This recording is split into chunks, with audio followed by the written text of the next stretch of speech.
আসসালামু আলাইকুম। ওই যে দেখেন আমাদের সৈনিক ভাইরা রেল লাইনের কিছু কিছু জায়গা দিয়ে তারা বসে আছে।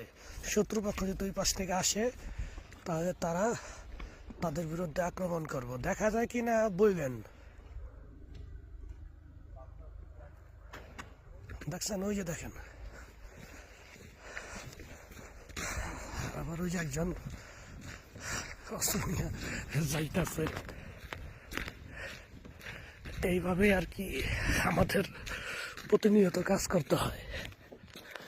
রেল লাইনের ফাঁক দিয়া তারা বসে আছে, কারণ ড্রোনগুলো আসে তারা সর্বপ্রথম জানতে পারবে।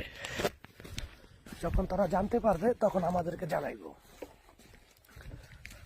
প্রচন্ড শীতে সহ্য করতে পারি না।